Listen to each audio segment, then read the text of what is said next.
बिस्मिल्लाहिर्रहमानिर्रहीम, अस्सलाम वालेकुम, सुबह बखैर। आप देख रहे हैं प्रोग्राम जिसे हम कहते हैं गुड मॉर्निंग पब्लिक। एक नया दिन है, नई सोच और नई सुबह के साथ मैं हूं आपकी टेलीविजन स्क्रीन पे सुहाब जलील। स्क्रीन मेरे साथ शेयर करते हैं इस्लामाबाद से हरमीत सिंह, तो उनके पास चलते हैं। अस्सलाम वालेकुम हरमीत पास ji, good morning from Lahore studio, कैसे हैं आप? जी वालेकुम सलाम, सत श्री अकाल, गुड मॉर्निंग। मैं बिल्कुल ठीक और उम्मीद है आप खैरियत से होंगी और हमारे देखने वाले भी। अच्छा, देखने वालों की अगर हम बात करें तो वैसे मैंने प्रोग्राम के आगाज़ में सोचा कि आज मैं ज़रूर बताऊं कि आज वेंसडे है। वो इसलिए कि अगर हम बात करें मंडे की, वेंसडे और थर्सडे की, आपको पता है हम मिड ऑफ द वीक होते हैं। और अगर आजकल आप किसी सोशल गैदरिंग में बैठे और किससे पूछे कि ज़्यादातर ये सवाल पूछा जाता है कि आज दिन क्या है, आज तारीख क्या है, माँ सिवाय उन बच्चों के जो कि स्कूल, कॉलेज, यूनिवर्सिटी जाते हैं। यहाँ तक कि यूनिवर्सिटी के बच्चों को भी बाज़ुकात नहीं पता होता अनटिल और अनलेस आपने कोई असाइनमेंट सबमिट करानी हो। तो आपको इसलिए ज़्यादातर डेट्स का नहीं पता होता, दिन का नहीं पता होता। और इसकी बहुत बड़ी वजह यह भी है हरमीत के अब वक्त बहुत तेजी से गुजरा और हमें बिल्कुल अंदाजा नहीं होता कि हम मंडे के बाद कब जंप करके डायरेक्टली थर्सडे पे पहुंच जाते हैं और उसके बाद राउंड द वीकेंड हम घूम फिर रहे होते हैं। बट ऑल दो चले, वैसे इंतजार बड़ा ज्यादा होता है पूरे वीक में। आपको स्कूल की बात करें तो फिर आपको संडे का बड़ा इंतजार होता है और दिन गिनते जाते हैं कि हाँ संडे आ रहा है, करीब है, कितने दिन रह गए। लेकिन बहरहाल दूसरी बात बिल्कुल आपकी दुरुस्त है कि कहीं ना कहीं आपको याद ही नहीं होता कि किस तरह हफ्ता शुरू होता है और जैसे ख़त्म होता है फिर दोबारा मंडे। तो ये सिलसिला जो है न थमने का ना रुकने का, बल्कि ज़िंदगी उसी तरह रवा दवा है। लेकिन कहा जाता है कि मसरूफ ज़िंदगी अल्लाह की बहुत बड़ी नेमत है। खाली दिमाग शैतान का घर होता है, तो बिला वजह शैतान का घर बनाने की बजाय कोशिश करें कि अगर आप मसरूफ हैं तो अच्छे अच्छे प्रोडक्टिव काम करें। जो काम पेंडिंग है उसको कंप्लीट कर लें, जो आपने शुरू करने हैं यकीन करें। अगर आपको लगता है कि वो बहुत मुश्किल काम है तो मैं आपको इस चीज़ की गारंटी देती हूँ कि अगर आप सिर्फ उसको इनिशिएट करेंगे तो ग्रेजुअली आपके लिए रास्ते बनते चले जाएंगे, बशर्ते कि आप शुरू तो करें ना। तो ये इंकरेजमेंट आपको देने के बाद हम प्रोग्राम का बाकायदा आगाज़ करते हैं, क्योंकि प्रोग्राम के शुरू से लेकर आखिर तक हमारी कोशिश ये होती है कि हर उस चीज़ पर नज़र डाली जाए, हमारी भी, हमारी टीम की भी और आप लोग की भी, जिस पर बात करने की ज़रूरत है। तो मतलब अगर हम डेली डोज की बात करें, वो खबरें जो वायरल हो जाती हैं, कोई ऐसा टॉपिक जो कि माशरती मसला है या कोई ऐसी चीज़ जिसको अप्रिशिएट करना हो, ये प्लेटफॉर्म जिसे हम गुड मॉर्निंग पब्लिक कहते हैं, इस पर बहुत सारे ऐसे गेस्ट बुलाए जाते हैं। उनको बताया जाता है कि किस तरह से उन्होंने पाकिस्तान का नाम रोशन किया और उनकी रुदाद, उनकी कहानी, उनकी सक्सेस स्टोरी आपको बताने का मकसद ये होता है कि आप इनकरेज हो सकें। सो हम प्रोग्राम का बाकायदा आगाज़ करते हैं और आपको पता है आगाज़ में सबसे पहले आपको देते हैं हम आज वेंसडे का डोज, जिसे हम कहते हैं daily dose of good morning public. तो पहला डोज जो है हमने आपको देना है यकीनी तौर पर वही जिसके अभी बारे में हम बात कर रहे थे प्रोग्राम शुरू होने से पहले। अगर हम आके सुबह सुबह बैठे तो आपको तो मुझे नहीं पता कि आपकी रूटीन क्या है जो स्क्रीन के उस तरफ हमें देख रहे हैं, लेकिन ज़्यादातर यंगस्टर्स की रूटीन यही होती है कि सुबह लेट उठते हैं वो। लेकिन जो अर्ली राइजर्स होते हैं वो उठने की हरमीत 1-2 घंटे बाद तक तो सिर्फ जमाइयाँ ही लेते रहते हैं ना। ये जो जमाही है दरअसल ये जमाई नहीं है, ये जमाही है। लेकिन इसकी वजह क्या है? तहकीक करते करते करते हरमीत यहाँ तक पहुंचे कि अब इसका अंदाजा नहीं लगा सके कि आपको जमाही क्यों आती है। लेकिन आप देखिए ना, बीइंग अ पाकिस्तानी या जिस खत्ते में हम रहते हैं वहां पर लोगों ने जमाई को एफिलिएट कर दिया है कि यार अगर आप सुस्ती में हैं, अगर आपकी नींद पूरी नहीं हुई और अगर आपको लगता है कि आप काहिल हैं तो फिर ये जमाइयाँ आपको आती जाती रहती हैं। लेकिन ये इसकी वजह नहीं है। आज मैं ये आपकी जो एम्बिग्विटी है उसको क्लियर कर दूं कि अगर आप सुस्त हैं और आपकी नींद पूरी नहीं हुई और अगर आपको जमाही आ रही है तो ये यकीनी तौर पर इसकी वजह नहीं है कि आपकी नींद पूरी नहीं की। साइंसदान जो है हरमीत वो इस पर बहुत तहकीक कर चुके हैं और उनका कहना ये है, अब तक जो तहकीक में सामने आया है, कि जो जमाही होती है कॉन्टेजियस होती है। मतलब अगर आप एक्सपीरियंस करें इस चीज़ को, मैंने तो खैर बहुत ज़्यादा किया है कि आपके साथ बैठने वाले बंदे ने अगर जमाही ली है तो नैनो सेकंड में वही जमाही कॉन्टेजियस होकर आप पर 5 से 6 सेकंड में आ जाती है।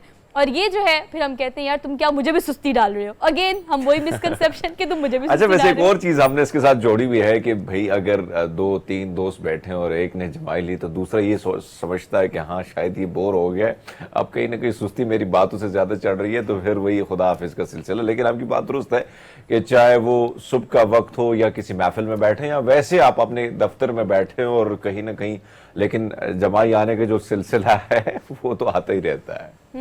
लेकिन अभी जो साइंसदानों ने तहकीक की है उसके मुताबिक वो इस नतीजे पर नहीं पहुंच सके कि ये जो है किसी सुस्ती की अलामत हो सकती है या नींद पूरी ना होने की अलामत हो सकती है। कहा यह जा रहा है कि जमाई जो है वो कॉन्टेजियस होती है और आपके साथ वाले कम से कम इसका दौरानिया जो है वो बहुत भी अगर उस पर तहकीक की गई है तो सिर्फ 6 या 7 सेकंड से ज़्यादा नहीं होता।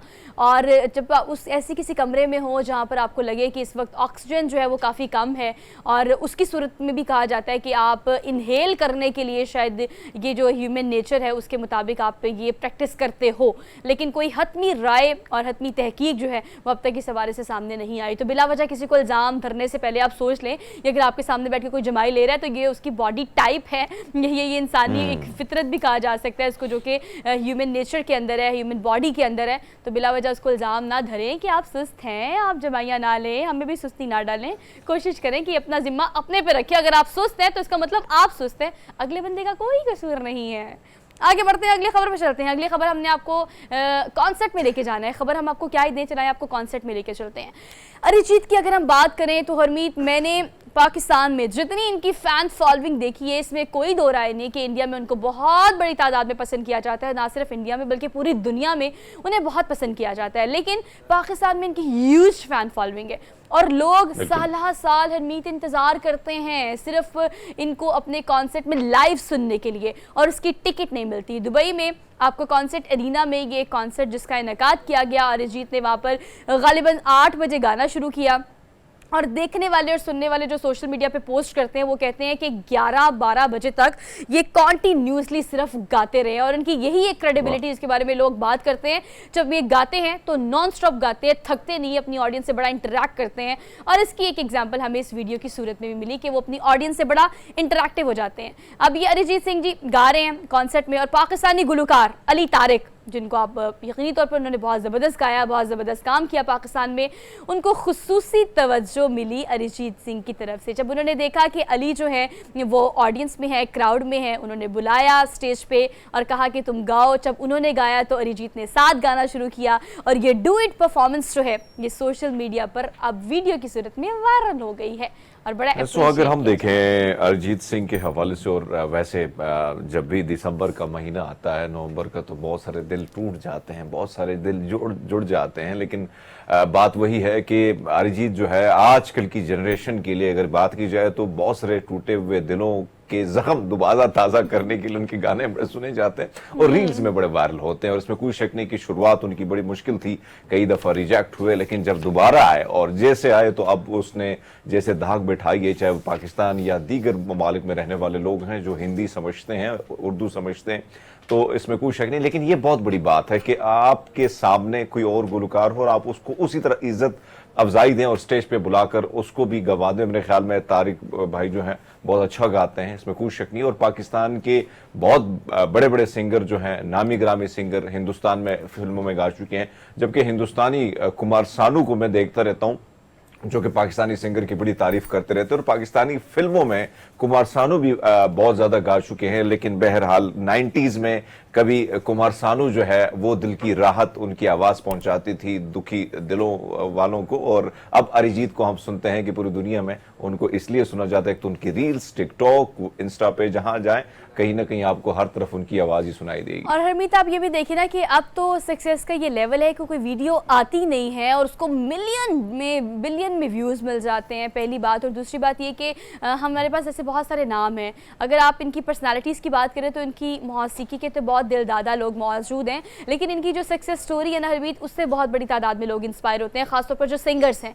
अगर अरिजीत सिंह की बात की जाए या फिर नेहा कक्कर की बात की जाए, ये कुछ ऐसी पर्सनालिटीज़ हैं जिनका ताल्लुक तो भारत से है, लेकिन इनकी स्टोरी जो है वो बहुत सारे लोग रिलेट करते हैं कि कहाँ से आपने आगाज़ किया, बहुत दफ़ा रिजेक्शन मिली, कहाँ से मिली, और आज आपका सिक्का जो है वो पूरी दुनिया में चलता है। तो इसकी मतलब आप सिंगिंग तो एंजॉय करें, लेकिन जो उनकी पर्सनालिटी, उनकी जो सक्सेस है, उससे भी कोशिश करें कोई ना कोई सबक ज़रूर हासिल करें कि रिजेक्शन से या फेलियर से आपने डरना नहीं है। अगर आप गाते अच्छा हैं या आप एक्टिंग अच्छी करना चाहते हैं तो शुरू में सारे यकीनी तौर पर फेल होते हैं, लेकिन हिम्मत नहीं हारनी, कंसिस्टेंसी का मुजाहरा करना है आपने।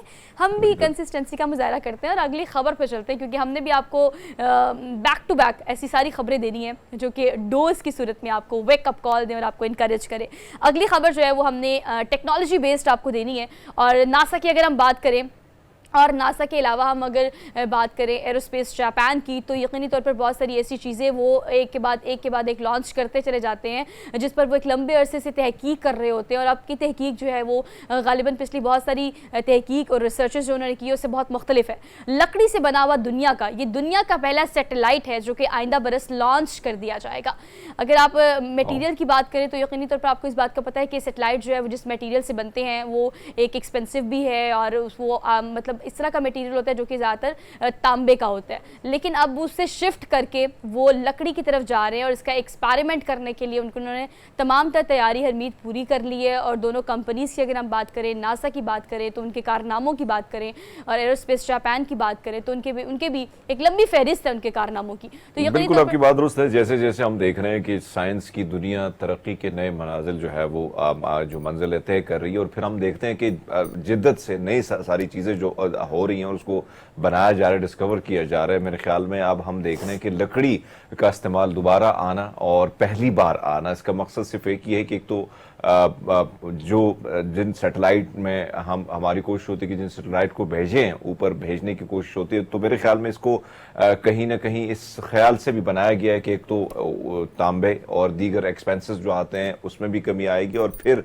सबसे बड़ी बात यह है कि जिस तरह मुख्तलिफ सैयारों के हवाले से बात की जाती है कि इंसान जहाँ पहुँचता है तो फ़ायदा तो पहुँचाता है लेकिन नुकसान भी पहुँचाते हैं, तो मेरे ख्याल में इस चीज़ को भी मद्देनज़र रखा गया है। लेकिन आपकी बात दुरुस्त है कि चाहे हम जापान की बात करें, नासा की बात करें, दीगर ममालिक के साइंटिस्ट की बात करें, तो अब कोशिश की जाती है कि नित नए दरियाफ्त किए जाते हैं, नित नई कोशिशें की जाती हैं ताकि इन सारी चीज़ों को इंसान तक पहुंचाई जा सके, बड़ा आसानी तरीके से सारी चीज़ों को डिस्कवर करके वो नई मालूमात जो है वो हम तक उसकी जो रसाई है उसको बल्कि ज़्यादा उसकी कोशिश होती है कि आम आदमी तक पहुंचाने की कोशिश होती है, जिसमें वो कामयाबी नज़र आते हैं हमें।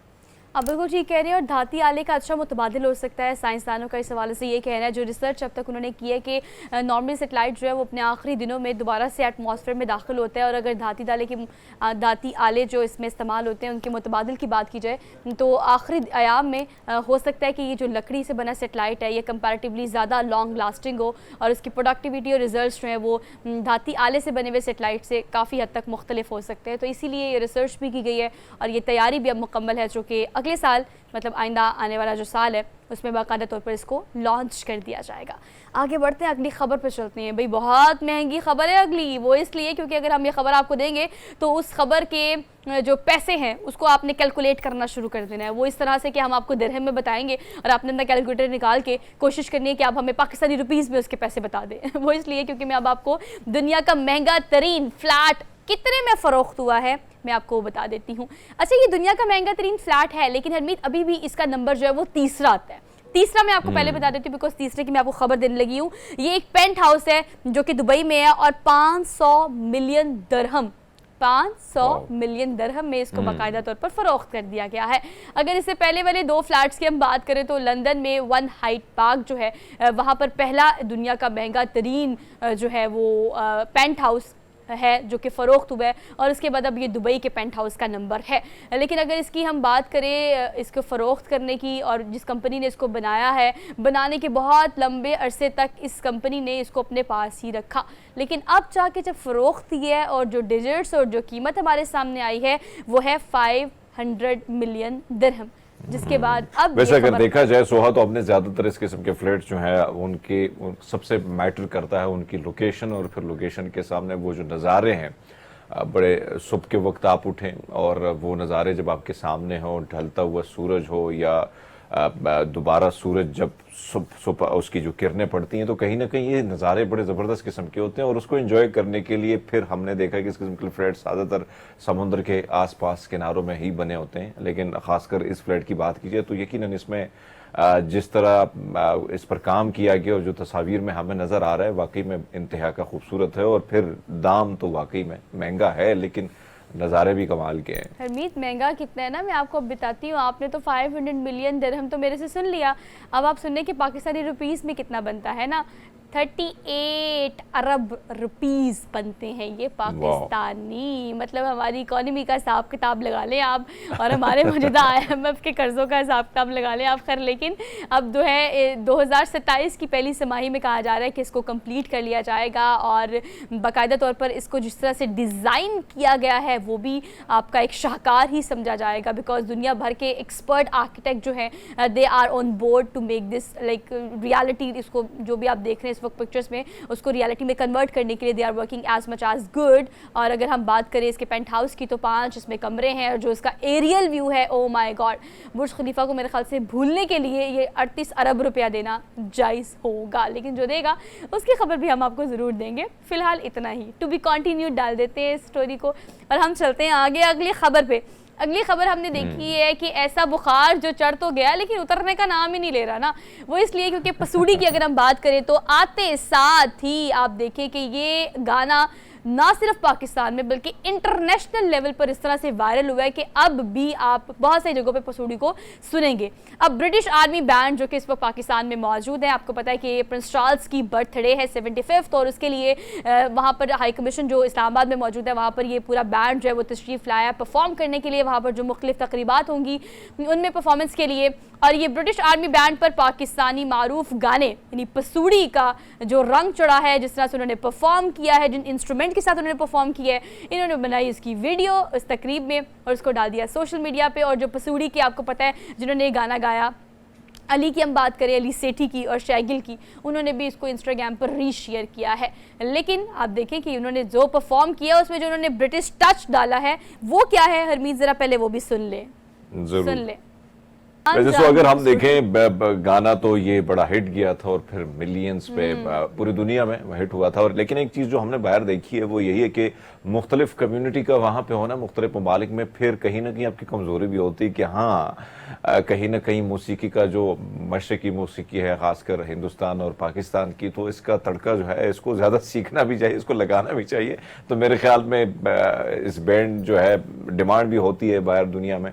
और वैसे अगर जिस तरीके से इन्होंने मौसीकी के थ्रू ये सुरें बिखेरी हैं, मेरे ख्याल में बड़ा मज़ा आया। अच्छा, मज़े की बात ये है कि चलिए अगर हम गाने की बात करते हैं तो गाकर तो बाकायदा तौर पर बहुत सारे लोगों ने इसको किया है और हमने उस वीडियोस को भी देखा है, लेकिन जिस तरह से इन इंस्ट्रूमेंट से, और अगर हम इस ब्रिटिश बैंड की बात करें तो प्योर इंग्लिश तरीके से इन्होंने इसको डबिंग करने की कोशिश की, और जिस तरह से जिस अंदाज में उन्होंने किया है मेरे ख्याल से बिल्कुल सिमिलर लग रहा है। लेकिन देखिए, नो लिरिक्स, ओनली इंस्ट्रूमेंट्स, और बड़ा लोगों ने इसको अप्रिशिएट किया है। अली सेठी ने इसको फौरी तौर पर जो है वो अपने इंस्टाग्राम पर, ट्विटर पर शेयर किया और उन्होंने बहुत अप्रिशिएट किया है। आगे बढ़ते हैं, अगली खबर पर चलते हैं। Last but not the least हमने आपको खबर देनी है हमारे क्रिकेट के मैदान से। इमाम उल हक, जो कि काफ़ी दिनों से उनकी खबरें काफ़ी वायरल चल रही थी और उनकी शादी की खबरें आ रही थी, और एक के बाद एक शादी की खबरें हमारी क्रिकेट टीम से जो है वो हमें आती चली जा रही हैं। शायद इस दवाजी ज़िंदगियों की वजह से ही परफॉर्मेंस जो है वो ग्राउंड में काफ़ी मुतासिर हो रही है, ध्यान बड़ा डाइवर्ट हुआ है इनका। लेकिन चले, अभी हमने खबर आपको देनी है कि पाकिस्तानी बैटर इमाम उल हक की अहलिया कौन है, ये बहुत बड़ा क्वेश्चन है। लेकिन अब ये सवाल नहीं रहा, इसका जवाब हमें तस्वीर की सूरत में मिल गया है, क्योंकि आजकल जो चीज़ और जो खबर और जो तस्वीर वायरल है वो इमाम उल हक की अहलिया की है। मतलब रिश्ता इज़्दिवाज में बंधने के बाद आपको पता है हरमीत, हमारी ऑडियंस जो कि फ़ैन होते हैं इनके, ऑब्वियसली उनकी अंत तक कोशिश ये होती है कि फौरी तौर पर देख लिया जाए कि एक तो शादी वाले दिन वो दुल्हन और दुल्हा लग कैसे रहे हैं, और दूसरा वो है कौन, और तीसरा वो दिखते कैसे हैं। तो ये इमाम उल हक की अहलिया जो है वो कौन थी, ये एक बड़ा सवाल था, लेकिन इस सवाल का जवाब जो है लोगों को तस्वीर की सूरत में मिला है, और वो माशाल्लाह मतलब बहुत प्यारी भी है, मतलब भाभी बहुत प्यारी भी है। बिल्कुल ठीक है। हारिस रऊफ की जब शादी थी और फिर उसकी जो रील्स वायरल हुई, बड़ी खूबसूरत उनकी दुल्हन, और वो वैसे शादी की बात की जाए तो बड़े मजे की तकरीबात है। लेकिन अभी क्रिकेटर फैन बहुत ज्यादा होते हैं। और एक और चीज जो आपने बड़ी मजे की बात की कि शादी के बाद हमने ये देखा है कि बहुत सारे क्रिकेटर ठीक हो जाते हैं, विराट कोहली दीगर, रोहित शर्मा दीगर को आप देखें, लेकिन हमारे वाले जो हैं उनकी प्रॉब्लम बड़ी ज्यादा बढ़ जाती है। हसन बेचारे की कमर खराब हो गई, दूसरे की भी प्रॉब्लम्स आ गई, लेकिन बहरहाल दुआ करते हैं कि भाई इमाम जो है ये बचा कुचा रहे थोड़ा बहुत। चलिए जी, शादी के इनिशियल साल हैं, आपको ध्यान देना चाहिए। और फिर कहा जाता है ना कि गुड लक, मतलब वुमेन इज़ अ लक, और कभी कभी वो गुड लक और कभी कभी वो बैड लक। तो ये अब डिपेंड करता है आने वाले दिनों में कि हम देखेंगे किसका गुड लक चल रहा है, किसका बैड लक। लेकिन चलिए जी, आपकी जोड़ी माशाल्लाह बहुत प्यारी, एक दूसरे के साथ बहुत अच्छे लग रहे हैं। एक ब्रेक लेनी है, वापस आते एक ब्रेक के बाद। Keep watching good morning public.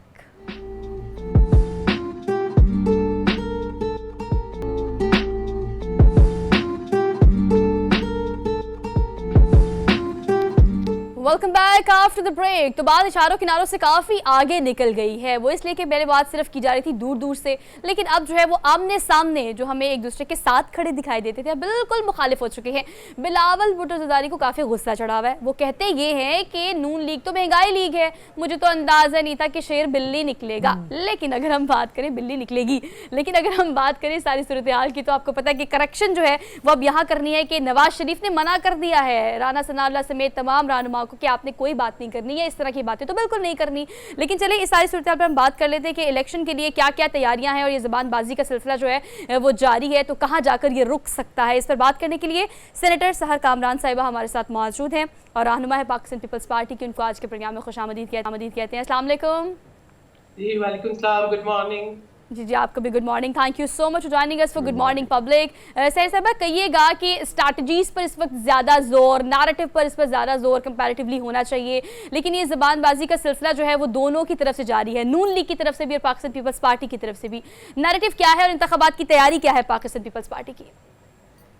देखिए सोहा पीपल्स पार्टी की तैयारी तो आपको नजर आ रही है, सिंध से लेके अब केपी में आप देखें जहां भी चेयरमैन पाकिस्तान पीपल्स पार्टी बिलावल भुट्टो ज़रदारी जा रहे हैं, उनको पजीराई मिल रही है। पीपल्स पार्टी के वोटर्स जो है बड़े ज़ौक शौक से आ रहे हैं, वो हमारे कन्वेंशंस में शरीक हो रहे हैं और वो बड़े मुतहर्रिक हैं। हम तो बहुत अरसे से आपको पता है इलेक्शंस की डिमांड भी कर रहे थे और इलेक्शंस के मुंतजर भी थे। शुक्र है कि इलेक्शन वाला माहौल पैदा हुआ है और एक उम्मीद जागी है कि अब इंशाल्लाह इलेक्शन 8 फरवरी को होंगे, तो पीपल्स पार्टी तो बिल्कुल तैयार है इलेक्शंस के लिए। जी हरमीत। सैयद कामरान साहब एक और चीज़ अगर हम देखें, बिलावल भुट्टो साहब मुख्तलिफ जलसों में कन्वेंशन में ये बात करते नज़र आते हैं कि अब बुजुर्गों को रिटायर होना चाहिए, मौका मुझे मिलना चाहिए। तो ऐसे में मौलाना साहब के कमेंट्स भी आपके सामने, वो कहते हैं ये अपने वालिद साहब को कह रहे हैं। आपको भी लगता है कि बिलावल ठीक कह रहे हैं, अब जरदारी साहब को भी रिटायर होना चाहिए, नौजवान को आगे आना चाहिए? देखिए जो बिलावल भुट्टो बात कर रहे हैं वो पाकिस्तान के नौजवानों को एड्रेस कर रहे हैं। वो एक नौजवान लीडर है और नौजवानों की नुमाइंदगी करते हैं। वो ये कह रहे हैं कि मैं 70 साल की उम्र में ये नहीं कह रहा कि मैं नौजवानों का लीडर हूँ, वो ये कह रहे हैं कि मैं एक नौजवान लीडर हूँ जिसने बहुत कम वक्त के अंदर अपने आप को पाकिस्तान का बेहतरीन और बहुत मैच्योर वज़ीर ख़ारजा प्रूव किया, जिन्होंने एज ए पार्टी लीडर बहुत एक अच्छी किस्म की पॉलिटिक्स की। आप यकीनन हम बिलावल भुट्टो ज़रदारी के बयानात को तनकीद का निशाना बनाते हैं, लेकिन मुझे कोई एक बात ऐसी दिखाएं जिसको आप ये कहें कि इखलाकी दायरे से नीचे है। बिलावल भुट्टो ज़रदारी ने या पाकिस्तान पीपल्स पार्टी की क़यादत ने किसी दूसरी पार्टी की ख़वातीन के ऊपर कोई तनकीद नहीं की, कोई ऐसी बात नहीं कही जिसके ऊपर हमें इखलाकी तौर पे शर्मिंदगी हो। ना हमने ये कोशिश की कि हम ये बताएं कि अगर दूसरे मुल्क पार्टी की ख़वातीन है और वो अपने जलसों में शिरकत करती हैं तो हम उनके ऊपर कैसे तनकीद करेंगे, तो ये सब चीज़ नहीं की। वो कोई ऐसी पार्टी के जो है वो नुमाइंदगी नहीं करते जो अखलाकियात पे पूरी नहीं उतरती। और हमारे साथ बड़ी एक स्ट्रिक्ट हमें एडवाइस होती है कि हम सियासत को सियासत समझें, एक हेल्दी एनवायरनमेंट के अंदर बिल्कुल उनका हक है कि निशानदही करें। देखिए मुस्लिम लीग नवाज अपना बयानिया लंदन में दफा करके आई थी। जिस किस्म का तासुर हमने नहीं, मुस्लिम लीग नवाज ने दिया था कि वो आ रहे हैं और वो इक़्तिदार पे लैंड करेंगे। तो इस बात पे बार बार बिलावल भुट्टो कह रहे हैं कि इलेक्शन के प्रोसेस को शफाफ रहने दें। एक इलेक्शन होता है जो इलेक्शन के दिन में होता है, प्री एनवायरनमेंट जो है प्री इलेक्शन जो एनवायरनमेंट होती है उसको भी शफाफ रहना चाहिए। ऐसा तासुर देना कि आप लंदन में हो, आपको जो है लंदन के लाउंज के अंदर सफीर आपको जो है वो सी ऑफ करे, आपको बयानिया भी बताए, आप कन्विक्टेड हो, आप पाकिस्तान आए। बिल्कुल ठीक। सैयद कामरान साहब एक और चीज जो हम देख रहे हैं कि एक तरफ तो राना सनाउल्लाह साहब कहते हैं कि 137 सीट्स जो है पंजाब में वो बिल्कुल कंफर्म हो चुकी है। अता तरड़ साहब भी कहते हैं बात पक्की हो चुकी है, जैसे वो कहते हैं ना कि भाई पड़ोस में बात पक्की हो चुकी है। आपसे जानना चाहेंगे इलेक्शन कमीशन के मामले पर आसिफ अली जरदारी साहब कहते हैं कि हमें एतमाद है, यकीन है पक्का कि वो साफ शफाफ इलेक्शन करेंगे, जबकि बिलावल भुट्टो साहब कहते हैं कि हम सिर्फ उम्मीद कर सकते हैं। इन दो बयानात को कैसे देखते हैं? क्या वालिद साहब और साहिबजादे के बीच कुछ इख्तलाफात हैं इस बयानबाजी, या यकीन नहीं है खुल के दोनों एक साथ बात करने पे? एक ही बयान है। देखिए, आसिफ अली जरदारी साहब सदर मुमलिकत रह चुके हैं। जब वो ये कहते हैं कि वो समझते हैं कि इलेक्शन कमीशन शफाफ इलेक्शन कराएगा, तो वो भी एंटिसिपेट करते हैं, वो यकीन दहानी कराते हैं कि ये आपकी आईनी जिम्मेदारी है। और बिलावल भुट्टो जरदारी जब वो जलसों में बात करते हैं और वो वार्न करते हैं, वो ये कहते हैं कि जिस किस्म के हालात हो रहे हैं, जिस तरह से हम देखते हैं सिंध के अंदर डेवलपमेंट प्रोजेक्ट जो है उनके अंदर जो है वो फंडिंग रुक जाती है, या वो जिस तरीके से देखते हैं कि जिस तरीके से आपको अभी निगरान कैबिनेट के अंदर आपको पोस्टिंग्स नजर आती हैं, या जिस तरीके से आप ये देखें, कल तो मुझे लगता है कि जो आपके निगरान वजीर आजम भी 2-4 दिन के बाद जो है जाके नून लीग में शामिल होंगे, नून लीग के पास ही सलाम दुआ करके बाद में निगरान बने थे। देखिए, ये इस किस्म की जो सिचुएशन है और जिस किस्म से उनको फैसिलिटेट किया जा रहा है, और आप जिन सीट्स की अब बात कर रहे हैं, मुझे बताएं चंद दिन पहले आप हम तमाम चैनल के ऊपर तबसरा ये था कि नून लीग अपना वोट बैंक खो चुकी है, उनको लाहौर में बाहर निकलना मुश्किल है। अब आप कह रहे हैं उनको सीटें कंफर्म हो गई, कंफर्म किसने की है, यही तो हम पूछ रहे हैं कि कंफर्म बात तो वही है। अच्छा सर साहब, इसको भी एड्रेस कीजिएगा कि अगर देखिए आजकल सियासत जो है वो बयानात पे चल रही है। राना सनाउल्लाह कहते हैं कि बिलावल को चंद ही दिनों में पता चल जाएगा कि अगली हुकूमत जो है वो नून लीग की ही होगी। आप क्या समझती हैं कि अगर आजकल जो क्लियरेंस मिल रही है, वजारत उज़्मा के उम्मीदवार नवाज शरीफ वतन वापस पहुंचे हैं, तो उनके लिए मैदान काफ़ी क्लियर किया जा रहा है। एवन फील्ड की बात करें, लजीजिया की बात करें, कल ही परसों मुख्तलिफ इस्लामाबाद हाई कोर्ट से सामने आ रही हैं चीज़ें। आप क्या समझती हैं कि वजारत उज़्मा के टारगेट को अचीव करने के लिए जो रिलीफ उनको मिल रहा है, इस पर आप और आपकी पार्टी क्या मौक़िफ़ रखती है? देखिए, जो वजारत उस्मा उसी के पास जाएगी जिसको पाकिस्तान के अवाम वोट देंगे। हमें यही तो हमें तहफ़्फ़ुज़ात हैं कि आप इलेक्शन प्रोसेस को क्यों मुतनाज़ा बना रहे हैं। ठीक है, पीपल्स पार्टी के नजदीक तो हमारा कैंडिडेट तो सिर्फ बिलावल भुट्टो जरदारी है। हमें पूरा यकीन है कि पीपल्स पार्टी एक अक्सरियती जमात बन के उभरेगी और बिलावल भुट्टो जरदारी इंशाल्लाह पाकिस्तान के वजीर आजम होंगे। तो इसमें तो मैं समझती हूँ कि हमें कोई शक व शुबा नहीं है, क्योंकि हम देखते हैं कि हमारा वोट बैंक जो है बहुत फाल है, हमारे सामने हमारी कारकर्दगी है। हमने बदतरीन बारिश और सैलाब के बाद जो है अवाम को रिहेबिलिटेट किया है, जिनके घर डैमेज हो गए थे उनको घर बना के दिए हैं, उनको खवातीन को जमीन की मिल्कियत दी है, थर से कोयला पैदा हो रहा है। सिंध वो वाहिद सूबा है जहाँ पे जदीद तरीन जो है वो state of the art pre health care system है।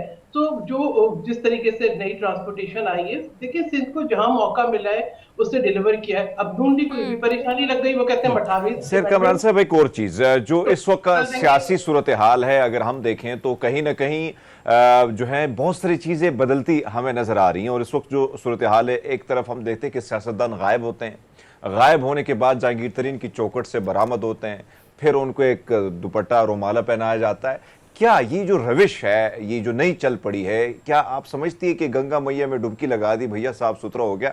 तो आप समझती हैं कि पीपल्स पार्टी इसको किस नजर से देखती है कि यह दुरुस्त अमल है? वैसे देखिए, पीपल्स पार्टी एक नजरियाती पार्टी है और पीपल्स पार्टी ये समझती है कि ना किसी जमात पे पाबंदी होनी चाहिए, ना ऐसा होना चाहिए कि जिससे इलेक्शन की शफाफियत पे हर्फ आए। हाँ, अब ये है कि अगर मैं समझती हूँ अनफॉर्चुनेट वाकया जो है 9 मई का होना नहीं चाहिए था, जिसने जो है जमात और उसकी लीडरशिप के दरमियान इतने फासले पैदा कर दिए कि लोग उसका बोझ उठाने के लिए तैयार नहीं है। लेकिन सबसे पहले हम पाकिस्तान में सियासत करते हैं, सबसे पहले हमारा मुल्क है। अगर किसी से कोई गलती हुई तो मैं समझती हूँ कि इसमें भी कोई हर्ज नहीं है, आए कौम के सामने माफी मांगे अपने उन बयानात के ऊपर भी, जिन बयानात में आप ये कहते थे कि हम जो है जेल में बंद कर देंगे, हम आपको ईद की नमाज पढ़ने नहीं देंगे, हम आपको जो है घर से खाना नहीं देंगे, हम आपके बच्चों को मिलने नहीं देंगे, हम फरियाल तालपुर के ईद की रात जो है अस्पताल मुंतकिल कर देंगे जेल मैनुअल के खिलाफ। लेकिन ये तमाम बहुत तल्ख हकाइक हैं कि जिनको हम भूल नहीं सकते। लेकिन मैं कहती हूँ कि हमें आगे बढ़ना है, तो एक दफा जो है अपनी गलतियों का एतराफ करने में आइसोलेटेड अगर कोई लीडरशिप अपने आप को खुद करती है और वो ये समझती है कि कौमी सलामती के मामलात पे भी किसी के साथ बैठना नहीं है, तो मैं समझती हूँ कि एक ऐसी गलती है जिसकी कीमत कौन चुकाती है। सहर कामरान साहिबा, इसी बात को इस तरह से भी एड्रेस किया जा सकता है कि अगर हम बात करें आपके इंतखाबात की तैयारी की, तो अलायंस और कोलैबोरेशन भी एक मेन फैक्टर है आने वाले इंतखाबात की तैयारी का। आप क्या समझती हैं कि नवाज शरीफ की मुलाकात हुई फजलुर रहमान से, और मुलाकात के बाद उन्होंने फैसला किया कि दोनों जमातें एक साथ इंतखाबात में पार्टिसिपेट करेंगी और एक दूसरे का साथ देंगी। पीडीएम में आप भी रही हैं और आपकी जमात भी रही हैं, आप क्या समझती हैं कि अब किस तरह से पंजाब से सिंध जाया जा रहा है, सिंध से फिर एक चक्कर बलूचिस्तान का लग रहा है, और सिंध से सिंध वाले जो है पीपल्स पार्टी जो है वो केपीके का रुख कर रही है, ये एक सर्कल चल रहा है जो काफ़ी गैम्बलिंग हो रही है।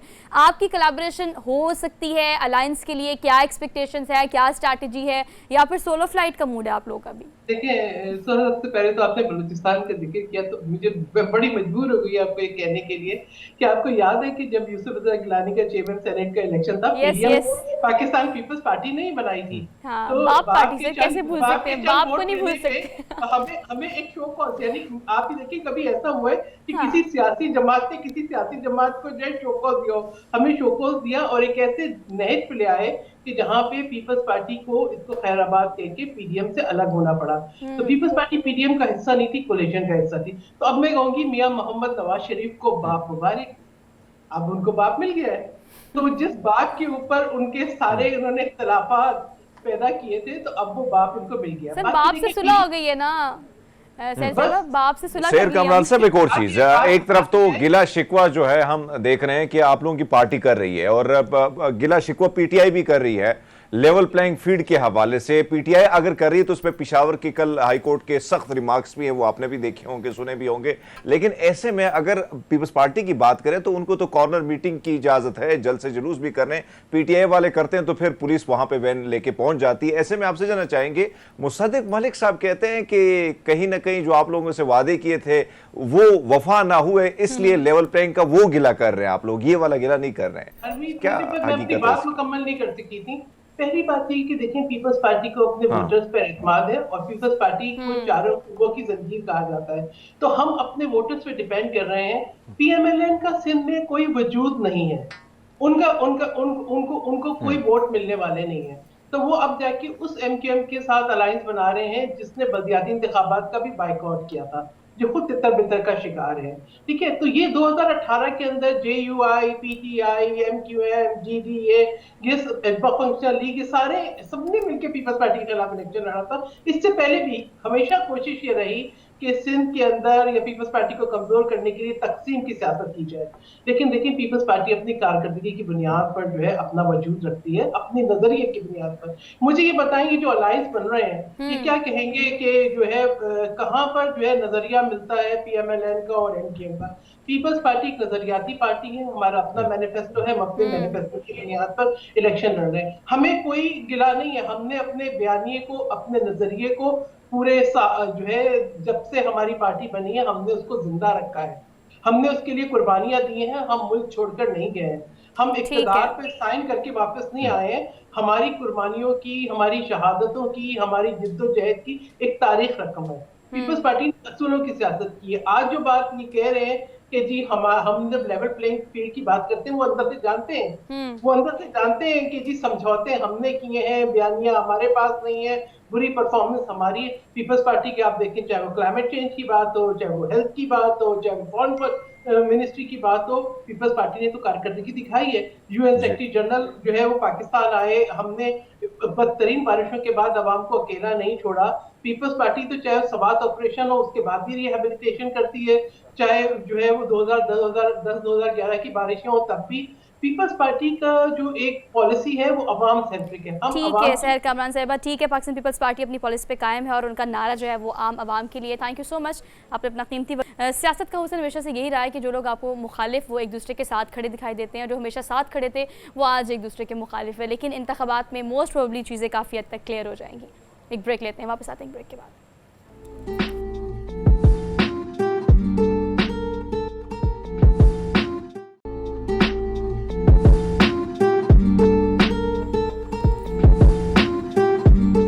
Welcome back after the break. So basically we are in the second hour of the show और आज कोशिश करेंगे कि आप के सामने इन चीज़ों को बड़े क्लियर तरीके से रख सकें कि एक होती है एम्प्लॉयमेंट, एक होती है एंटरप्रेन्योरशिप। अगर आपके पास एक आइडिया है, वो छोटा सा है लेकिन वो डिफरेंट है, तो उस पर एक एम्पायर खड़ा किया जा सकता है और इसे ही एंटरप्रेन्योरशिप कहते हैं। बाजुकात बगैर इन्वेस्टमेंट के और बाजुकात थोड़ी इन्वेस्टमेंट के साथ। लेकिन पिछले चंद सालों में स्कूल, कॉलेज, यूनिवर्सिटीज़, आपके ट्रेनिंग सेंटर और हर प्लेटफॉर्म से हरमीत हमने बहुत सुना है कि ये राग बहुत ज़्यादा अलापा जा रहा है कि एंटरप्रेन्योरशिप। अगर सारे ही स्टार्टअप्स करना शुरू कर देंगे, बिजनेस करना शुरू कर देंगे, तो वो लोग जो 20-20 लाख सैलरीज लेके अपनी सर्विसेज दे रहे हैं और बड़ी बड़ी कंपनीज को बिल्डअप किया है, अगर आप कोई स्टार्टअप भी शुरू करते हैं तो आखिर आपने भी कोई 10 एम्प्लॉयर रखने होंगे ना। तो हर बंदा कारोबार नहीं कर सकता, लेकिन अगर आप कारोबार करने का शौक रखते हैं या सोच रहे हैं तो आपके पास बैकअप प्लान क्या होना चाहिए। क्यों हम देखते हैं कि बहुत बड़ी तादाद में सुनने के बाद कि स्टार्टअप बहुत ज़्यादा कामयाब हो रहे हैं, एंटरप्रेन्योरशिप बहुत ज़्यादा फैल रही है और यंग एंटरप्रेन्योर उभर कर सामने आ रहे हैं, ये सुनकर हम काम शुरू तो कर देते हैं लेकिन या तो बीच में छोड़ देते हैं या नाकामी का सामना करना पड़ता है और फेलियर हमें बहुत बुरी तरीके से नीचे गिराती है। तो अगर आप एंटरप्रेन्योर बनना चाहते हैं, जो कोई स्टार्टअप शुरू करना चाहते हैं, तो बैकअप प्लान क्या होना चाहिए, रिसर्च क्या होनी चाहिए, पीछे किन किन चीज़ों को आपको प्री प्लान करना चाहिए, ये और इस तरह की बहुत सारी चीज़ें सोच कर ही कोई स्टार्टअप शुरू करना चाहिए। ये सारे टिप्स जो हैं वो आज हम लेंगे। हमारे साथ स्टूडियोज़ में वकास खान मौजूद हैं, यंग एंटरप्रेन्योर हैं, समाजी कारकुन भी हैं। इनको आज के प्रोग्राम में हम वेलकम कहते हैं। अस्सलाम वालेकुम वकास। वालेकुम अस्सलाम। Waqas, thank you so much for being here, good to see you. Waqas, आप बताइएगा कि हमने देखा है कि पिछले चंद सालों में हमने बहुत कन्विंस कर लिया अपने यंगस्टर्स को टू स्टार्ट सम स्टार्टअप्स, लेकिन कोई भी स्टार्टअप शुरू करने से पहले कौन सी ऐसी चीज़ें जो कीप इन माइंड रखनी होती हैं जो कि यंगस्टर नहीं रखते और फिर हमें फेलियर का सामना करना पड़ता है? जी, actually thank you so much. हमारा सबसे बड़ा जो सा है ना, जो हमें डिफ़िकल्टी पेश आती है वो बेसिकली ये है कि हम एक XYZ पर्सन को काम करते हुए देखते हैं, फिर हम देखते हैं कि वो कामयाब भी है, हाँ। और हम ये माइंडसेट कर लेते हैं कि अब हमें भी एंटरप्रेन्योरशिप की तरफ मूव करना है, अपना बिजनेस स्टार्ट करना है, उसे रन करना है, जो सबसे बड़ी गलती है। अच्छा, इसमें एक पॉइंट में रेस करूँगा, वो ये है कि एक पर्सन जो एक कामयाब बिजनेसमैन है, अगर मैं फॉर एग्जाम्पल अपने आप को कामयाब बिजनेसमैन कहता हूँ, तो आने वाले 10 साल बाद मुझे देख कर कोई बिजनेस स्टार्ट नहीं कर सकता या नहीं करना चाहिए। उसकी रीज़न ये है कि मैं करंट सिनेरियो को देखते हुए मैंने अपने बिजनेस का मॉडल डिज़ाइन किया होगा। फॉर एग्जांपल, आप अगर 10 साल बाद की बात करते हैं तो उस टाइम में और अब में बड़ा फ़र्क है। तो ये तो कॉन्सेप्ट यहीं से क्लियर हो जाता है कि आपने किसी को देख के बिजनेस की मोटिवेशन तो मिल सकती है, लेकिन उस आइडिया के ऊपर काम नहीं किया जा सकता। मतलब नकल नहीं करनी चाहिए, नकल नहीं करनी चाहिए, एग्जैक्टली नकल नहीं करनी चाहिए। अच्छा वकास, एक और चीज़ एड्रेस करें इसके साथ ही कि एक आपका अपना आइडिया है और एक किसी के आइडिया को देख के आप नकल कर रहे हैं, वही वाली बात। आपके पास एक आइडिया है, वो डिफरेंट है जी, किस तरह से लोग उस डिफरेंट आइडिया के साथ काम शुरू तो कर लेते हैं, लेकिन हम इन्वेस्टमेंट को, बैकअप प्लान को, प्लानिंग को नहीं देखते, बस हम इनिशिएट कर लेते हैं क्योंकि हमें लोग कहते हैं नहीं शुरू तो करो ना जरा। जी। तो इस तरह से कितनी गलतियां करते हैं? देखिए, जब बिजनेस को स्टार्ट किया जाता है ना, तो उसके लिए प्रॉपर एक स्ट्रेटेजी डिज़ाइन की जाती है। फॉर एग्जांपल, अगर आप चाहते हैं कि यार आप एक अच्छा एंटरप्रेन्योर बनना चाहते हैं या सक्सेसफुल बिजनेसमैन बनना चाहते हैं, तो उसके लिए सबसे पहले आपको वो स्टेप्स को डिफाइन करना है। फॉर एग्जाम्पल, पहले आपकी बिजनेस की एग्जीक्यूशन है या बिजनेस आइडिया है, उसको रिफाइन कैसे करना है, आपके लिए मार्केट कौन सी है, मार्केटिंग स्ट्रेटजीज कौन सी हैं, आपने जिस टाइम एग्जीक्यूशन के फेज के अंदर आना है तो अब वो कौन कौन से स्टेप्स हैं जिनको अपने माइंड में रखना है। तो ये प्रॉपर एक स्ट्रेटजी के साथ अगर आप सामने आते हैं तो फेलियर के चांसेस कम होते हैं। अच्छा, हमारा एक कॉन्सेप्ट क्या है कि हम क्या कहते हैं कि जनाब, अगर कोई मार्केट में इन होना चाहता है तो उसको रिस्क लेना ज़रूरी है, जबकि रिस्क को अगर हम कन्वर्ट कर दें कैलकुलेटेड रिस्क के अंदर, तो मेरे ख्याल में शायद आपकी जिंदगी भी आसान है और जो बंदा काम करने जा रहा है उसकी जिंदगी भी आसान हो जाए। फिजिबिलिटी कहते हैं, जो कि हम नहीं बनाते। एक और चीज जो हम देखते हैं, जाहिर बात है कि एक तरफ तो रिस्क की बात आपने कर ली, लेकिन हमने ये देखा है कि दो किस्म की सोच पाई जाती है। एक सोच ये होती है कि हाँ, मुझे छोटा यानी थोड़े से पैसों से कारोबार शुरू कर लेना चाहिए। कुछ सोच ऐसी होती है कि भाई नहीं, ज्यादा पैसा लगा के कारोबार, और पहली दफा फिर कहीं ना कहीं हमें दोनों तरफ से कोई ना कोई मायूसी जो है नजर आती है और कहीं ना कहीं परेशान भी वो नजर आता है कि हाँ, मैंने तो इतना पैसा मार्केट में फेंक दिया लेकिन उसको मुझे कोई फायदा नहीं हुआ। गलती कहाँ से होती है, कौन सी जगह में गलती होती है, छोटे कारोबार या बड़े कारोबार? मैं जो आपका क्वेश्चन समझ रहा हूँ उसका मकसद है कि इन्वेस्टमेंट कितनी ज़रूरी है छोटे या बड़े कारोबार के लिए, ठीक है। अच्छा, अगर हम एंटरप्रेन्योर की बात करते हैं ना, तो एंटरप्रेन्योर सबसे पहले आइडिया के ऊपर काम करता है। जैसे ही उसको आइडिया में क्लैरिटी आ जाती है तो वो एग्जीक्यूशन के फेज के अंदर आता है। अब चाहे छोटा कारोबार है या बड़ा कारोबार है, उसके लिए इन्वेस्टमेंट तो रिक्वायर्ड है। अच्छा, उसके लिए आपको क्या करना है कि सबसे पहले जब अपने आइडिया को आप रिफाइन कर लेंगे, ठीक है, तब उसकी इन्वेस्टमेंट को प्रॉपरली एक प्लान करें। ठीक है। अच्छा, इसी के साथ साथ एक और चीज़, जब हम इन्वेस्टमेंट की बात करते हैं तो हम डिपेंड हो जाते हैं फौरी तौर के ऊपर ना। हम कहते हैं कि यार अच्छा मेरा ये आइडिया है, इसके ऊपर मैं काम करना चाह रहा हूँ, अब मुझे इन्वेस्टमेंट रिक्वायर्ड है। हम जब उस इन्वेस्टमेंट की तरफ मूव करते हैं तो हम अपने आइडिया को उसी टाइम ही जो से फेलियर की तरफ मूव कर देते हैं। अच्छा, उसका मकसद क्या है? उसका मकसद ये है कि जब आप किसी पे डिपेंड करना शुरू कर देंगे ना, ठीक है, तो आप अपने आइडिया को उस तरह से एग्जीक्यूट कर ही नहीं पाते। अच्छा, एक चीज़ और जो मैं जिसके ऊपर रोशनी डालूंगा, जब आप बात करते हैं ना आइडिया को रिफाइन करने के बाद उसकी एग्जीक्यूशन की, ठीक है, तो एग्जीक्यूशन का फेस बड़ा स्ट्रॉन्ग होना चाहिए। उसके ऊपर आपको इतना ट्रस्ट होना चाहिए कि आप उसके ऊपर फॉर श्योर हों कि यार ये आइडिया क्लिक करेगा ही करेगा। अगर मैं आसान अल्फाज में उसकी एग्जांपल दूं तो वैसे हो सकती है कि आप एग्जाम में पेपर देने जाते हैं, ठीक है, और आपको पता होता है कि यार ये 10 में से कुछ 2, 3 या 4 क्वेश्चंस ऐसे हैं जो 100% ठीक है। जब तक इतनी श्योरिटी आपको आइडिया के ऊपर ना हो जाए क्या जो मैं काम करने जा रहा हूँ, ठीक है, इसको ओवर कॉन्फिडेंस नहीं कहेंगे, जब तक श्योरिटी ना हो जाए तो आपको अपने आइडिया के ऊपर मतलब काम स्टार्ट नहीं करना चाहिए। अच्छा वकास, एक और चीज़, हम कैलकुलेशंस की अगर बात करें तो हम ये उम्मीद करते हैं कोई भी स्टार्टअप करने से पहले या तो ये प्रॉफिट में जाएगा या ये लॉस में जाएगा या ये चले, बाज़ लोग का टारगेट होता है कि चले ब्रेक इवन पर भी आके बात रुक जाए तो हम इसको सर्वाइव कर लेंगे। लेकिन आप क्या समझते हैं कि अगर इस सारी सिचुएशन में यंगस्टर्स को हम कीप इन माइंड रखें तो दो तरह के लोग हैं। एक वो जो कि बिल्कुल जीरो इन्वेस्टमेंट मतलब कम इन्वेस्टमेंट के साथ शुरू करना चाहते हैं और उनको लगता है कि हमें खुद पता होना चाहिए कि what we are doing and what we need to do, हम क्या करने जा रहे हैं। कुछ लोग होते हैं जिनको पता कुछ नहीं होता बट उनके पास इन्वेस्टमेंट होती है तो उनको लगता है कि वो मैन पावर हो, वो बेसिक स्किल्स हो, हम वो हायर कर लेंगे और हम ये स्टार्टअप चला लेंगे और इस तरह से हम काम कर लेंगे। आप क्या समझते हैं कि कोई स्टार्टअप के लिए या एंटरप्रेन्योर बनने के लिए आपको उस चीज़ की स्किल बेस्ड लर्निंग होना कितनी ज़्यादा ज़रूरी है? आपको उस चीज़ के बारे में खुद पता होना कितना ज़्यादा ज़रूरी है? काम आपको पता होगा, काम करना आसान है, काम करवाना आसान है। बिल्कुल ऐसी है। अच्छा, मैं इसको कंक्लूड करता हूँ। अगर मैं अपनी एग्जांपल दूँ तो I have done MPhil in counting in finance और मैंने अपनी फील्ड को टोटली चेंज किया। जब मैंने चेंज किया उसकी चेंज करने का मकसद क्या था? मेरी रिसर्च मुझे कहती थी कि अगर मैं इस सिनेरियो से आगे चलूंगा तो मैं एक अच्छा बिजनेसमैन तो बन सकता हूँ, शायद मैं सक्सेसफुल बिजनेसमैन नहीं बन सकूंगा। अच्छा, तो मैंने क्या किया, मैंने जिस बिजनेस के अंदर कदम रखा, ठीक है, आईटी में मैंने कदम रखा और मैंने उसको सीखना शुरू किया।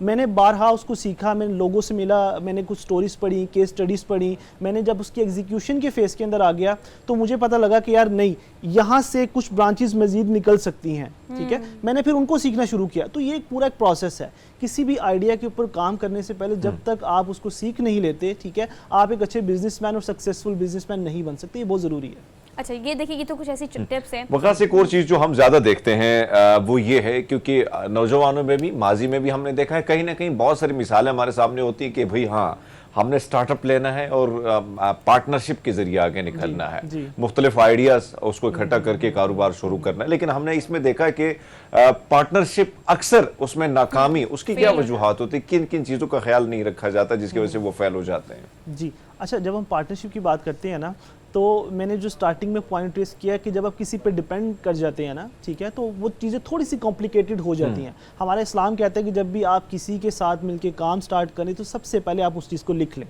Black and white. एग्जैक्टली, आप उसको लिख लें और लिखने के साथ साथ उसमें एक क्लॉज लाजमी ऐड हो कि आप उसमें से बाहर भी निकल सकें, ठीक है। तो पार्टनरशिप आपको ऐसे स्टार्ट करनी चाहिए, आप कंफर्ट जोन में आ जाएंगे। आपको पता होगा कि यार हमारे प्रोन्स एंड कॉन्स क्या हैं, हम कहाँ पे लिमिटेड हैं, कहाँ पर नहीं है, ठीक है। इसी तरह से पार्टनरशिप पे अगर आप जाते हैं तो बहुत से ऐसे बिजनेस हैं जो कामयाब हैं। उसकी रीज़न ये है कि आपको अपने बिजनेस में काम करने के लिए लोगों की ज़रूरत होती है। उन लोगों की ज़रूरत होती है जो जेम्स होते हैं, जिनके माइंड्स जो से वो शार्प हों, आपसे ज़्यादा शार्प हों। आप उन लोगों के साथ मिलकर जब काम करते हैं तो आपके बिजनेस की ग्रोथ अच्छी हो जाती है। अच्छा, इसीलिए अगर पार्टनरशिप में आपके साथ कोई एक पर्सन ऐसा ऐड हो रहा है जिसकी एक्सपर्टीज़ किसी एक स्पेसिफिक फील्ड के अंदर बहुत अच्छी है तो वाई नॉट, आपको ऐड करना चाहिए। लेकिन उसको ऐड करने के साथ साथ जो मैंने आपको स्टार्टिंग में चीज़ बताई कि हमने उसको बैलेंस करके लेके चलना होता है। और तो आपने देखा कि बहुत से ऐसे बिजनेसेस हैं जो एज ए पार्टनरशिप बिजनेस हैं जो कामयाब हैं और वो चल रहे हैं बड़े अच्छे तरीके से। अच्छा वकास, एक और चीज़, बाज़ औक़ात आप इन्वेस्टमेंट गलत भी करते हो। गलत इस तरह से कि आपने एज अ होल इन्वेस्टमेंट गलत नहीं की, चंद चीज़ों, चंद डिपार्टमेंट्स पे आपने इन्वेस्टमेंट गलत कर दी जो कि पैसे किसी काम के नहीं आते, जी। किसी खाते में नहीं आते। जी। फॉर एग्जाम्पल आजकल आपको पता है कि अगर हम क्लोथिंग ब्रांड्स की बात करें, होम ब्रांड्स की बात करें, तो आपको पता है घर में ज्वेलरी भी, घर में कपड़े भी, घर में आपकी कुकिंग के भी बहुत सारे जी, ऐसे स्टार्टअप्स जी, चले जी। हुए हैं।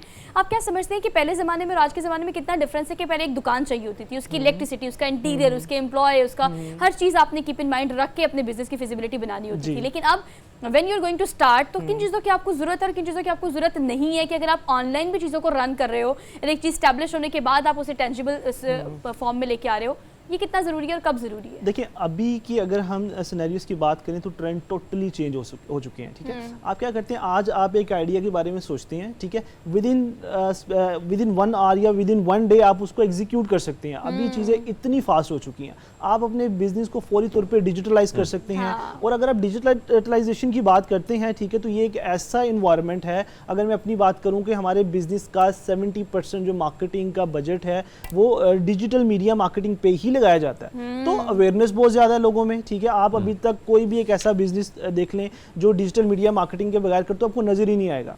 हम जब अपनी सेल्स टीम को मोटिवेट करते हैं तो मेरी मोटिवेशन का लेवल ये होता है कि मैं उन्हें बताता हूँ कि यार आप लोग ऑफिस से बाहर निकलें, बाहर निकलने वाला हर बंदा आपका क्लाइंट है, तो जिंदगी आसान हो गई, ठीक है। आप क्या कर सकते हैं, आपने आज सोचा। वकास, एक और चीज है, एक तरफ तो बिजनेस की जब बात आती है हमारे जहन में, तो कहीं ना कहीं क्योंकि सोशल मीडिया है, इलेक्ट्रॉनिक मीडिया है, फिर बहुत सारे ड्रामे, बहुत सारे फिल्में, और कहीं ना कहीं हमने टाई लगाई और कोट लगा बैठ गए, कहीं ना कहीं ये सोच भी आती है। लेकिन कहीं ना कहीं ऐसी सोच भी आती है कि भैया आपने व्यापार करना है, कारोबार करना है, तो आपको नहीं लगता कि बड़ी बड़ी यूनिवर्सिटी में जो डिग्रियां दी जाती है बिजनेस के हवाले से, कहीं ना कहीं जो शॉपकीपर है, जो कारोबार करना चाह रहा है, आपको नहीं लगता कि जिस तरह पिंडी में राजा बाजार हो गया, लाहौर में मोती बाजार, ये सारे जितने भी हैं, उधर जाके कोई 10-15 दिन निकालने चाहिए व्यापारों से? देखिए ये इतना ही ज़रूरी है जितना आपकी डिग्री ज़रूरी है। हमारी यूनिवर्सिटीज़ में जो, अगर मैं पहले के ट्रेंड बताऊं, हमें ये बताया जाता था कि यार जिस टाइम पे आप अपनी यूनिवर्सिटी से डिग्री कंप्लीट करके बाहर निकलेंगे, बाहर आपके लिए बहुत कुछ है। और हमारा माइंडसेट क्या होता था कि यार हमने जाना है, वाइट कॉलर जॉब करनी है, वही आप वाली बात, टाई लगा के बैठ जाना है, हमने अच्छी कमाई करनी है, गाड़ी होगी, घर होगा, मतलब एक हमारा जो सा था ना, एक लेवल ही जो सा था अलग होता है। तो इसी के साथ से जब आप मार्केट में निकलते हैं तो आपको सिनेरियो टोटल चेंज मिलता है, ठीक है। उस सिनेरियो को जब आप कंपेयर करते हैं आने वाले टाइम में अपने बिजनेस के साथ, तो सिनेरियो टोटली डिफरेंट है। अच्छा वकास, दो चीज़ें हैं आजकल मार्केट में जो ट्रेंड चल रहा है। आपका कपड़ों का कारोबार, अगर आप उसके लिए कोई स्टार्टअप करना चाह रहे हैं तो फेल नहीं होता। दूसरा, लाहौर में खासतौर पे या पाकिस्तान में अगर हम बात करें तो खाने का बिजनेस अब ठप नहीं होता, ज़्यादातर चल जाते हैं। आप क्या समझते हैं कि जब हम किसी चीज़ को मार्केट करने के बारे में सोचते हैं तो आपका स्टार्टअप चाहे जितने भी लेवल का है, उसका कैनवस शो भी है, आपने उससे शो केस कैसे करना है, दैट्स द पॉइंट। कि हम बड़ी बड़ी हैशटैग कंपनीज की बात करें तो उनका करोड़ों का बजट होता है महाना। तो आप क्या समझते हैं कि इस स्ट्रैटेजी से अपने स्टार्टअप को किस तरह से आप गिरने से बचा सकते हैं, कि कितनी आपको इन्वेस्टमेंट और कितनी आपको प्लानिंग स्ट्रैटेजी सिर्फ डिजिटल वर्ल्ड के लिए रखनी चाहिए? जी, अच्छा, हमारे पास बहुत से क्लाइंट ऐसे आते हैं जो एक बड़ी इन्वेस्टमेंट के साथ बिजनेस स्टार्ट करते हैं, लेकिन जब मार्केटिंग की बात करते हैं तो वो वहाँ पर आके टोटली डिस्टर्ब हुए होते हैं। लाइक ये एग्जांपल ऐसे ही है, आपने 1 करोड़ रुपए लगा के अपने बिजनेस स्टार्ट किया, लेकिन आपको मार्केटिंग के लिए जब 1-1.5-2 लाख रुपए 3 लाख रुपए लगाने होते तो आप सोच रहे होते हैं। Exactly. उसकी रीज़न क्या? उसकी रीज़न ये है कि जिस टाइम पे आप बिजनेस स्टार्ट करते हैं ना, तो आप मार्केटिंग से ज़्यादा फोकस आप इंटीरियर पे रख रहे होते हैं, आप उसकी लुक एंड फील पे रख रहे होते हैं, आप इंटरव्यूज कर रहे होते हैं, अच्छे बंदे हायर कर रहे होते हैं, सब कुछ कर रहे होते हैं। लेकिन एक टाइम पे आपने जब प्रॉपरली अपने बजट को यूटिलाइज करने के लिए स्ट्रेटेजी डिजाइन नहीं की हुई होती, आप डिस्टर्ब हो जाते हैं। तो ये इतना ही ज़रूरी है जितना आप किसी एक आइडिया को जब लेकर मार्केट में आते हैं, उसकी एग्जीक्यूशन फेस में आते हैं, तो एक स्टेप और एक बजट प्रॉपरली आपने डेजिग्नेटेड मार्केटिंग के लिए रखना है। और जब डिजिटल मीडिया की बात करते हैं तो ट्रेंड्स मैंने आपको बताया टोटली चेंज हो चुके हैं। लोग मूव कर चुके हैं इलेक्ट्रॉनिक, या मैं किसी और मीडिया की बात करूं, ठीक है, लोग डिजिटल मीडिया की तरफ मूव कर चुके हैं। लाइक मैं आपको एग्जांपल देता हूं कि अभी अगर हम मीडिया की बात करें तो हर मीडिया अभी डिजिटलाइज हो चुका है। वो हर जो मीडिया कंपनीज हैं, ठीक है, वो अपने चैनल्स बना के भी चल रहे हैं, बाकी चीज़ें भी चल रही हैं, ठीक है, तो उसकी एक अपनी वर्थ है। इसी तरह से जिस टाइम आप बिजनेस की बात करते हैं तो डिजिटल मीडिया मार्केटिंग ये बहुत ज़्यादा ज़रूरी है और आपको प्रॉपर उसको फंक्शनलाइज करके आपको उसके लिए चलना चाहिए। अच्छा वकास, एक और चीज़, वकास एक और चीज़, जारी बात है, ये अच्छा भी लगता है और दिल भी करता है कि भैया, क्योंकि जितने मोटिवेशनल स्पीकर आ गए हैं तो उनको सुन सुन के बंदा कहता है नौकरी छोड़ दे और जाके बहुत छोड़ी भी बेचारे पछता बता भी रहे थे। क्या करना चाहिए भैया ऐसे छोटा सा कारोबार जिसके पास थोड़े से पैसे हैं और वो चाहता है कि भैया मैं कारोबारी बन जाऊं, क्या क्या कैसे कारोबार के मौके, जिस तरह खाने का जिक्र किया सोहा ने, खाने तो वैसे उसको पसंद भी है, दोपहर का वक्त है। देखिए पाकिस्तान में जैसे मैडम ने भी बताया कि अगर आप कपड़ों का कारोबार करना चाहते हैं, ठीक है, आप कोई रेस्टोरेंट या एक छोटा सा कुछ आप समझ लें कि जैसे आपको नज़र आते हैं कुछ कार्ड्स बने हुए नज़र आते हैं, बड़े यूनिक वे में उन्होंने अपने आप को प्रेजेंट किया हुआ होता है, तो आप बड़ी मिनिमम अमाउंट के साथ आप उस बिज़नेस को स्टार्ट कर सकते हैं। लेकिन इसकी स्ट्रेटजी बिल्कुल सिंपल है, जितना आप अपनी प्रोडक्ट को यूनिक वे में प्रेजेंट करेंगे लोग उसकी तरफ अट्रैक्ट होंगे। ठीक है। आपको करना ये है कि जब आप बिज़नेस डिज़ाइन करें, ठीक है, तो सबसे पहले आप देखें कि यार आपसे बिज़नेस से रेलिवेंट कौन से लोग हैं जो ऑलरेडी मार्केट में हैं, उनमें से कौन से लोग हैं जो फ्लॉप हो चुके हैं, आप उनको भी स्टडी करें। जो आपके बिजनेस से रेलिवेंट सक्सेसफुल लोग हैं उनको भी स्टडी करें, उनमें से कुछ सम अप करके कुछ यूनिक आइडिया डिज़ाइन करें, फिर मार्केट में। अब उसके लिए अगर हम मार्केटिंग बजट की बात करते हैं, इन्वेस्टमेंट की बात करते हैं, तो वो मिनिमम है या मैक्सिमम, आप छोटी इन्वेस्टमेंट से जाएं या बड़ी इन्वेस्टमेंट से जाएं, आपका आइडिया यूनिक होना चाहिए। अच्छा वकास, ये इतनी हमने बिजनेस की डिस्कशन कर ली कि मुझे रणबीर कपूर की वो रणबीर सिंह की वो मूवी याद आ गई, बिजनेस वाली ना। अच्छा। खैर लेकिन चले आप मुझे ये बताएं कि लास्टली किस इस तरह मतलब इस चीज़ को कैसे एड्रेस करेंगे कि आप स्मॉल स्केल करें या लार्ज स्केल करें, आपने टारगेट ऑडियंस को कितना कीप इन माइंड रखना होता है। अब तो हम देख रहे हैं कि कल परसों मुझे किसी ने ऑफर करा दी कि हम सिर्फ 2.5-3 लाख से क्लोथिंग ब्रांड शुरू कर लेते हैं, बिकॉज सो आप कपड़े अच्छे पहनती हैं, आप शूट अच्छा कर लेती हैं, तो चलो हम आपके साथ शुरू करते हैं।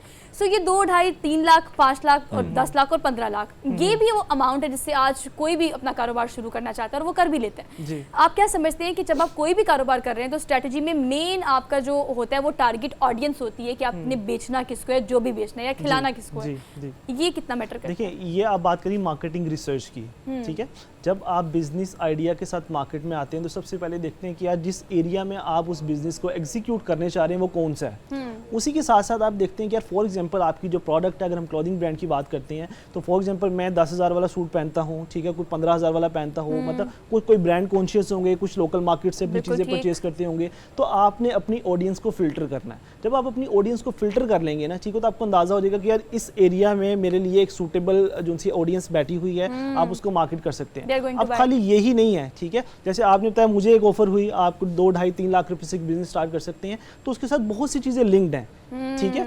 आप एक फेस हैं जिसको मार्केट में फॉर एग्जांपल लोग जानते हैं, आपको एक ऐसा पर्सन रिक्वायर्ड है, ठीक है, कोई एक ऐसा पर्सन जिसकी मार्केटिंग स्किल्स अच्छी हैं, जो कम्युनिकेट अच्छा कर सकता है, अपनी प्रोडक्ट को डिस्प्ले अच्छा कर सकता है, उसके बारे में ब्रीफ अच्छा कर सकता है, ये तमाम एक टीम की आपको जरूरत है।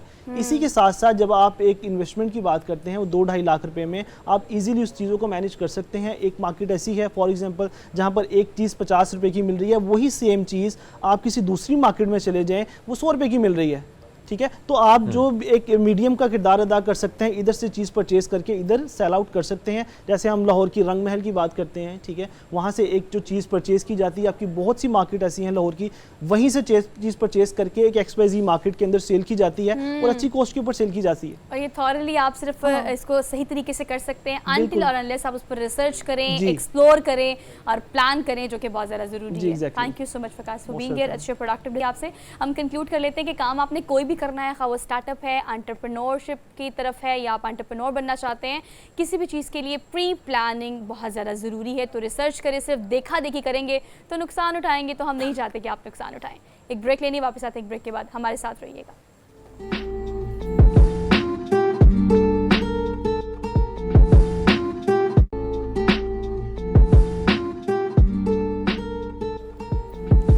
Welcome back after the break. Just imagine those moments जब आप पाकिस्तान का झंडा लहराता हुआ किसी भी पाकिस्तान समेत दुनिया के मैदान में देखें तो यकीनी तौर पर वो एक प्राइड मूवमेंट होता है, और वो प्राइड जो है वो यकीनी तौर पर हम गुड मॉर्निंग पब्लिक इस प्लेटफॉर्म से ना सिर्फ सेलिब्रेट करते हैं बल्कि कांग्रेचुलेट भी करते हैं और कोशिश करते हैं कि आप सब जो स्क्रीन के उस तरफ हमें देख रहे हैं उन्हें इंकरेज किया जा सके इस तरफ कि खेल कोई भी हो, अपने बच्चों को कितना ज़्यादा ज़रूरी हो गया है कि स्टडीज़ के साथ साथ इस तरफ राग़िब किया जाए, जो कि हम डिजिटल एरा और इस वर्ल्ड में जिसमें हम जी रहे हैं हर चीज़ हमने क्लिक पर रख ली है, लेकिन कितना ज़्यादा ज़रूरी है अपने बच्चों को इस तरफ अट्रैक्ट करना, एक्स्ट्रा करिकुलर एक्टिविटीज़ की, और ऐसी कौन कौन सी गेम्स हैं जिसमें आप पार्टिसिपेट कर सकते हैं। लेकिन आज प्रोग्राम का ये जो सेगमेंट है इसको हम डेडिकेट करेंगे एक ऐसी पर्सनालिटी के नाम जिन्होंने पाकिस्तान का नाम पूरी दुनिया में रोशन किया। यूरोपियन शूटिंग चैंपियनशिप हुई, सिल्वर मेडल पाकिस्तान के नाम किया मोहसिन नवाज ने। आज हमारे साथ स्टूडियो में मौजूद हैं, लॉन्ग रेंज शूटर हैं, इनको आज के प्रोग्राम में हम वेलकम कहते हैं। अस्सलाम वालेकुम Mohsin. How are you? perfectly fine. Thank you so much for being here, really good to see you. और सबसे पहले गुड मॉर्निंग पब्लिक की पूरी टीम की तरफ से आपको बहुत मुबारक हो। I just want to know those moments, इसकी मैं बात कर रही थी कि आप उसे किस तरह से डिपिक्ट करेंगे when you are individually represent Pakistan in front of the whole world और आपने सिल्वर मेडल जीता। जी बिल्कुल, ये जो यूरोपियन चैम्पियनशिप है ये पाकिस्तान दुनिया का दूसरा बड़ा कंपटीशन होता है फ्लास शूटिंग चैम्पियनशिप का, और इसमें 300 से ज़ायद पार्टिसिपेंट जो है वो पार्टिसिपेट करते हैं, 18 से ज़्यादा मुल्क पार्टिसिपेट करते हैं और दुनिया के जितने टॉप शूटर्स हैं वो इसमें पार्टिसिपेट करते हैं। और अल्हम्दुलिल्लाह इसमें हमारी Pakistan long range rifle association की टीम ने पार्टिसिपेट किया, टीम गोल्ड लिया, मैंने इंडिविजुअली जो है वो सिल्वर मेडल लिया। यूरोपियन चैम्पियनशिप में जो यूरोपियन रिकॉर्ड बुक है उसमें मेरा नाम आया, और हमारे जो प्रेसिडेंट हैं Pakistan long range rifle association के, उनका गोल्ड मेडल हुआ। तो ये पाकिस्तान की तारीख में फ़र्स्ट टाइम है हिस्ट्री में कि ये यूरोपियन चैम्पियनशिप में जो है ये अचीवमेंट हो पाकिस्तान। अच्छा, आप ये भी देखिए ना मोहसिन, बिल्कुल आप ठीक कह रहे हैं कि 16 ममालिक मोहसिन, बड़ी फ़ख्र की बात है और हम सब के लिए ज़ाहिर बात है कि जब आप पूरी दुनिया में पाकिस्तान को रिप्रेजेंट करते हैं तो सिर्फ अपने लिए नहीं, अपनी ज़ात के लिए नहीं, बल्कि पूरे मुल्क को आप पर फ़ख्र होता है और कहीं ना कहीं आपकी जो खुशी होती है वो मुल्क के साथ मुंसलिक होती है। पाजी, बहुत सारे खेल हैं पाकिस्तान में, अगर बात की जाए तो कहीं ना कहीं बहुत ज़्यादा लोग उनके बारे में नहीं जानते, ना उनको पता है। सिर्फ और सिर्फ हमारा ज़्यादा फोकस, आपको भी मालूम है सबको, कि क्रिकेट पे हमने ज़्यादा फोकस रखा है। शूटिंग के हवाले से आपसे जानना चाहेंगे कि पाकिस्तान में इतना आम नहीं है, इसको आम बनाने के लिए और इसके बारे में जानकारी के लिए क्या करना चाहिए पाकिस्तान को और पूरी दुनिया में इसकी क्या अहमियत है? अनफॉर्चुनेटली पाकिस्तान में ऐसा क्रिकेट के अलावा तो लोगों को और भी स्पोर्ट्स में इतना इंटरेस्ट है ही नहीं। तो मैं हमेशा ये चीज़ कहता हूँ कि जैसे क्रिकेट का मॉडल है, स्पॉन्सरशिप है, किसी भी खेल को आम और नायाब बनाने में उसकी एक्सपोजर होना बहुत ज़रूरी है। बिल्कुल ठीक। जब किसी भी खेल को आप आम करेंगे, स्पॉन्सरशिप मिलेगी। इसका एक सिंपल रूल है, मैं आपको बता देता हूँ। इसमें यह है कि अगर आप ये क्रिकेट का मॉडल किसी भी स्पोर्ट्स पे अप्लाई कर दें तो वो चीज़ आम हो जाएगी। जब एक चीज़ लोगों के लिए एक्सेस नहीं होगी, उसकी फैसिलिटी अवेलेबल नहीं होगी, तो डेफिनेटली वो स्पोर्ट्स जो है वो एक बड़ी एक खासियत इख्तियार कर लेगी और मुश्किल हो जाएगा उसको मैनेज करना। अच्छा मोहसिन, एक और चीज़, जब हमने किसी को इनकरेज करना होता है ना अपनी आम लाइफ में, आप पेरेंट्स को देखिए, टीचर्स को देखिए, अपने सोशल सर्कल में देखें, तो हम कहते हैं कि आप भी स्पोर्ट्स मैन स्पिरिट का मुजाहरा करें। और अगर हम इसको देखें तो जितने भी खिलाड़ी हैं, आपने क्रिकेट की बात की, XYZ किसी भी, अगर हम दूसरे खेल की बात करें, चूँकि आपने कोर्स भी किए हुए हैं स्पोर्ट्स साइकोलॉजी में, कितना ज़्यादा ज़रूरी है एक स्पोर्ट्स मैन के लिए इस साइकोलॉजी को रीड करना, पढ़ना, इस पर आपको थॉरली पता होना चाहिए, how to react, when to react, when not to react. तो इसने आपको क्या सिखाया है? पाकिस्तान में अभी एज सच तो ओवरऑल अगर आप एकेडमिकली देखें तो कोई भी यूनिवर्सिटी स्पोर्ट्स साइकोलॉजी का डिसिप्लिन ऑफ़र ही नहीं कर रही। और पूरी दुनिया में when it comes to the sports, वो ज़रूरी नहीं है शूटिंग, किसी भी खेल के अंदर स्पोर्ट्स साइकोलॉजी जो है, ये बेसिकली मैं आपको थोड़ा सा बता भी देता हूँ कि ये खेल की नफ्सियात है। कोच का काम है स्किल डेवलप करना, और स्पोर्ट्स साइकोलॉजिस्ट का काम है साइकोलॉजिकली उन चीज़ों को वैल्यू ऐड करना, जो भी उसके थॉट प्रोसेस के इश्यूज़ हैं या जो भी कोई उसके इशू हैं साइकोलॉजिकली, उसको जो है बेहतर करना। तो स्पोर्ट्स साइकोलॉजी बहुत ज़रूरी है। स्पोर्ट्स साइंसेज अवेलेबल है, पर हमारी पूरे पाकिस्तान में स्पोर्ट्स साइकोलॉजी का डिसिप्लिन ही नहीं है। बिल्कुल ठीक। अच्छा मोहसिन, एक और चीज़ वो ये कि मोहसिन, एक और चीज़ जो हम देखते हैं कि बड़े मैदान में, और जाहिर बात है कि हमने देखा कि एक ऐसा मुश्किल मरहला हर खिलाड़ी के ज़िंदगी में भी आता है, और कहीं ना कहीं जब मैदान में उतरते हैं और आप पर प्रेशर जो है, चाहे वो जो शायकीन हैं उनका भी हो सकता है, कहीं ना कहीं मुकाबला जिसके साथ होना है उसके साथ भी हो सकते हैं, तो हमने देखा है कि प्रेशर पर आप ज़बरदस्त किस्म का काबू पा लेते हैं। क्या इसके टेक्निक है? क्या आप जो लोग हैं उनको क्या टिप्स देंगे, जो खिलाड़ी आने वाले लोग हैं? ये बहुत ही अच्छा आपने सवाल किया। आपने देखा होगा कि नॉर्मली स्पोर्ट्समैन जो है, खिलाड़ी है, वो अपनी प्रैक्टिस में बहुत अच्छा परफॉर्म करता है अपने होम ग्राउंड में। उसको टफ टाइम फिर जो पहला प्लेटफॉर्म मिलता है उसकी, वो नेशनल चैम्पियनशिप होती है। नेशनल चैम्पियनशिप में वो कंपैरेटिवली अपनी प्रैक्टिस भी पूरी तरह डिलीवर नहीं कर पाता। स्पोर्ट्समैन की सिर्फ दो ही जगह हैं प्लेटफॉर्म में, number 1 Olympics, number 2 world championship. ठीक है, ये 2 जगह हैं जहाँ किसी भी स्पोर्ट्समैन ने आके इसको परफॉर्म करना है।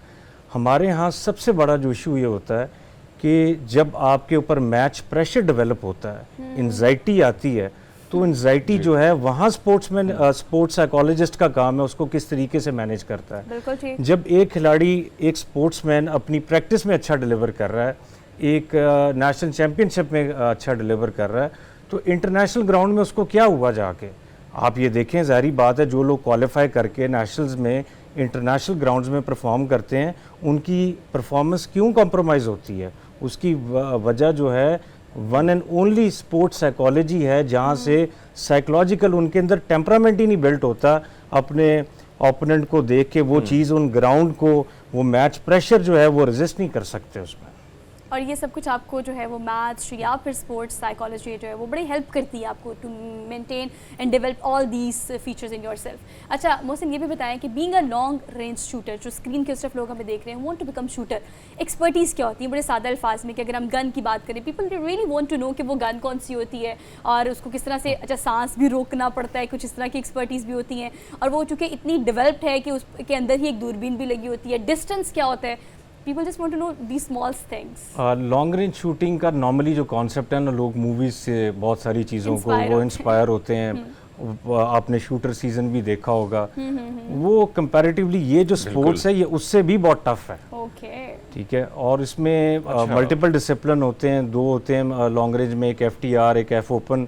इसमें जो मिड रेंज है वो 500 मीटर तक है, फिर लॉन्ग रेंज 900 मीटर 1000 यार्ड तक जाता है। ओके, तो इसमें जो मेन कंसर्न है, आप शूटिंग के अंदर आपका जोर आजमाई का तो काम है नहीं, आपने मेन जो आपका काम है वो ट्रिगर पुल करना, और ट्रिगर पुल करने में कितना जोर चाहिए वो आप भी समझते हैं। इसमें सबसे ज़रूरी चीज़ है आपकी वेल बीइंग साइकोलॉजिकली, ये चीज़ें सबसे ज़रूरी हैं। अगर आपका एंजाइटी ट्रिगर होगी आपकी और आपने मैच प्रेशर आपके बिल्ट हो गया, तो फिर आप you are out of game, आप कभी भी नहीं वो परफॉर्मेंस दे सकेंगे, बिल्कुल हो ही नहीं सकता ये। अच्छा चलिए मोहसिन, ये तो बड़ी अच्छी टिप्स हैं जो मोहसिन, एक और चीज जो ज्यादातर लोग हैं, हमने देखा कि वो आपको देख भी रहे हैं और बहुत सारे लोग आपको फॉलो भी करते हैं, अगर वो इस गेम की तरफ आना चाहते हैं तो एक चीज जो आम है वो ये है कि बड़ी महंगी गेम है और कहीं ना कहीं इसमें एंट्री जो है बड़ी मुश्किल से होती है। थोड़ा सा उनको क्या आप कहेंगे? देखिए, गेम तो कोई भी महंगी नहीं होती। आप when it comes to the sports, आपकी ट्रैवलिंग, ओवरऑल ये सारी चीज़ें, जब ये लोगों का इंटरेस्ट डेवलप होगा, क्रिकेट का मॉडल उस पर अप्लाई होगा, लोग इसको स्पॉन्सरशिप देंगे, तो फिर ये महंगे वाला एलिमेंट उसमें से निकल जाएगा। तो ये चीज़ें सबसे ज़रूरी है कि सबसे पहले कि जितने लोग यंगस्टर्स हैं जो इस तरफ आना चाहते हैं, हमारे पास जो लोकल फैसिलिटीज़ हैं, लाहौर में लाहौर गैरिजन शूटिंग गैलरी है, इस्लामाबाद में क्लब है, फिर पुलिस का एक क्लब है, वो क्लब ज्वाइन करें और वो लोकल ग्राउंड्स में उनकी जो फैसिलिटी है वो अवेल करें और अपनी साइकोलॉजिकल वेलबींग के ऊपर काम करें। ये बहुत ज़रूरी है, सबसे ज़रूरी ये चीज़ है। अच्छा मोहसिन, एक और चीज़, जैसे कि अभी अपनी जो शूटिंग रेंजेस की बात की, जो आपने कहा कि पाकिस्तान में अगर आप लाहौर की बात करें, इस्लामाबाद की बात करें, हमारे पास ये मौजूद है जगह जहाँ पर जाकर आप प्रैक्टिस कर सकते हो। लेकिन आप बताएं, चूँकि जब आप इस तरह का कोई टाइटल जीतते हो जहाँ पर आप पाकिस्तान के सफ़ीर होते हो in front of the whole world, तो आप पे एक जिम्मेदारी भी आ जाती है। अब लोग आपसे इंस्पायर भी होते हैं, वो सीखना भी चाहते हैं, तो आपका इस हवाले से कोई प्लान है कि आप उन्हें ट्रेन भी करें इस हवाले से? बिकॉज ये प्लेटफॉर्म बड़े लिमिटेड से हैं और लोग जो सीखना भी चाहते हैं उनके पास फिर ये एक्सक्यूज़ होता है कि we don't have the platform.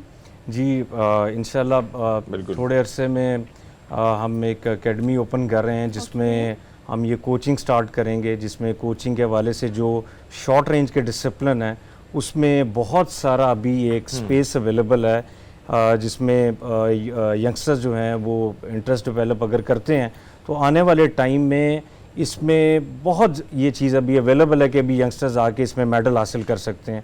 आमतौर पे स्पोर्ट्समैन का, या जब आप स्पोर्ट्स का इंटरेस्ट लेते हैं, लोगों को ये होता है कि अब मैं पता नहीं आऊँगा और पता नहीं बहुत मुश्किल हो जाएगा इन चीज़ों को हासिल करना और मैं पोडियम पे आ भी सकूंगा कि नहीं।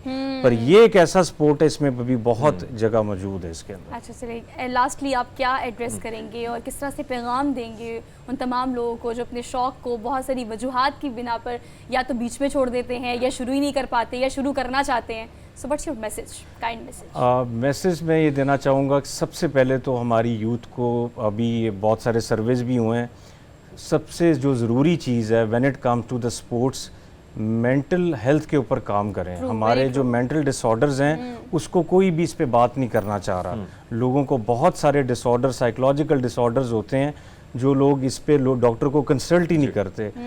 इशू से डिसऑर्डर और डिसऑर्डर से डिजीज़ बनते टाइम नहीं लगता, और जब वो बन जाती है वो बंदा बहुत प्रॉब्लमेटिक बन जाता है। ये चीज़ बहुत ज़रूरी है, नंबर 1। नंबर 2, मैं एक छोटी सी टिप आपको आज दे के जा रहा हूँ। जिस डीबी पे, जिस डेसिबल पे मैं आपसे बात कर रहा हूँ, साइंटिफिकली इसको 5 या 6 डेसिबल कहते हैं। गाड़ी का हॉर्न जो होता है वो 15 डेसिबल पे होता है। इंसानी जो ज़हन है, माइंड है, वो 5 से 6 डेसिबल का सुनने का और समझने का अहल है। अगर आप इससे अपनी आवाज़ ऊंची लेके जाते हैं तो आपका एक डिफेंसिव सिस्टम ऑन हो जाता है। आपको समझने की बजाय आप जवाब देने के लिए तैयार हो जाते हैं। क्या बात, तो गुड बात। घर में आप इस चीज़ की प्रैक्टिस करें कि कोई भी बंदा लाउड नहीं होगा। अगर आप ये लाउड होंगे तो आप किसी भी बच्चे को, और ख़ास तौर पे जो कोच मुझे सुन रहे हैं आज, वो अपने स्पोर्ट्समैन को कोशिश करें कि किसी भी तरह से क्रिटिसाइज़ ना करें, पोलाइटली उन चीज़ों को बताएं, क्योंकि स्पोर्ट्समैन जो होता है परफॉर्मेंस इंजन होता है, ये बहुत फ्रजाइल है, इसने परफॉर्मेंस देनी है। जब आप इसको क्रिटिसाइज़ करेंगे या इसकी करेक्ट असैसिनेशन करेंगे, ये इसकी प्रैक्टिस कॉम्प्रोमाइज़ हो जाएगी, इसकी परफॉर्मेंस कॉम्प्रोमाइज़ हो जाएगी। ऑल राइट, मोहसिन नवाज, आपने इसे बहुत अच्छा कंक्लूड किया, बिकॉज ये वो बात है जो कि बतानी बहुत ज़्यादा ज़रूरी है कि अगर आप बीमार होते हैं तो भी डॉक्टर के पास जाते हैं ना, तो अगर आपका दिमाग सही काम नहीं कर रहा तो आपको रिज्यू करना चाहिए, वो स्पोर्ट्स साइकोलॉजी हो या कोई साइकाइट्रिस्ट हो या साइकोलॉजिस्ट हो। और इसके अलावा बिल्कुल ठीक बात कि अपनी बात जितनी खूबसूरती से आप इस तरह से करके समझा सकते हैं, लाउड होकर आप वो चीज़ कन्वे नहीं कर सकते। और हमारी ज़्यादातर प्रैक्टिस ये होती है कि हम अगले बंदे की बात सुनते नहीं है, सिर्फ तैयार कर रहे होते हैं कि हमने उसका जवाब क्या देना है। तो ये बहुत अच्छी टिप थी जो आपने दी Mohsin, thank you so much for being here. विल एक ब्रेक लेनी है, वापस आते हैं एक ब्रेक के बाद। Keep watching good morning public.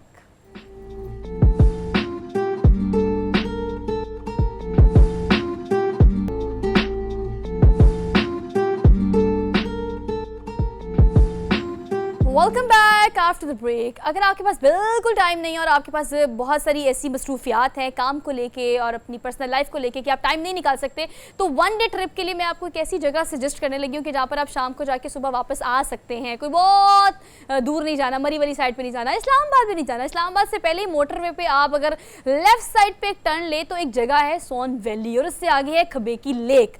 रास्ता थोड़ा सा ख़राब है लेकिन वो जगह बहुत खूबसूरत है, और रही सही कसर जो है वो TDCP ने वहाँ पूरी कर दी है। कंसर्न डिपार्टमेंट है हमारा, उसने वहाँ पर हरमीत बड़े प्यारे से ग्लैम्पिंग पॉड्स बनाए हुए हैं कि आप अगर सिर्फ व्यू इमेजिन करें कि सुबह सुबह उठे ग्लैम्पिंग पॉड की विंडो खोले और सामने झील का खूबसूरत सा मंजर हो, और उस मंजर को आपने कीप इन माइंड रख के ये ट्रिप प्लान करना है। लेकिन चले हम आपको थोड़ी विजुअल्स भी दिखा देते हैं। हमारे पास एक रिपोर्ट है सोन वैली की और खबेकी लेक की, तो आपको सैर करवाते हैं, आइए चले।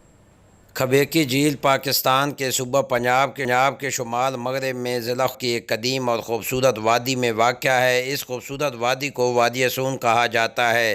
ये झील नकासी आब के मौसर निज़ाम की कमी की वजह से वजूद में आई। शो फॉर टुडे एक अब हमने आपसे लेनी है छुट्टी, ब्रेक नहीं लेनी बल्कि एक पूरे दिन की ब्रेक लेनी है। कल आपसे मुलाकात करेंगे नए टॉपिक, नए इश्यूज़ के साथ। अपना बहुत सारा ख्याल रखिएगा। अल्लाह हाफ़िज़।